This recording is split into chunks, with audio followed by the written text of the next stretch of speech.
Alright, welcome to the next section. Now, we're going to talk about authentication. So, what is authentication? Well, it's really all about who you are and proving your identity. So, when you check into a hotel, you provide your ID. That might be a driving license or passport or some other form of identification. And this is authentication. So in web applications, particularly with APIs, there are a few different methods of authentication that we need to know about. So the first one is HTTP basic authentication.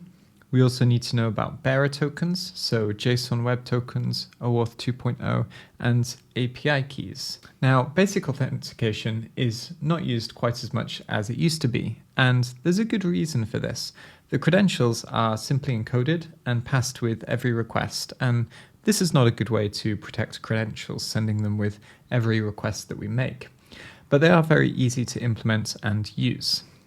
Now, bearer tokens, which are sometimes referred to as token authentication, are very popular when working with APIs.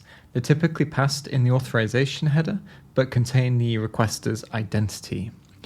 One weakness of this approach, though, is that an application implicitly trusts that the token is owned by the supplier of the token. So when I make a request to an application with a token, the application assumes that that token belongs to me. It doesn't really have a way of checking that I've stolen it or generated it in some way. If we manage to steal or guess another user's token, then the application would be none the wiser. JWTs, JSON Web Tokens, OAuth 2.0, and API keys are all examples of bearer tokens. Over the next few sections, we'll look at how we can attack authentication mechanisms and the tokens themselves. Now, if you feel a little bit overwhelmed at this point about the different authentication schemes and types of tokens, then don't worry.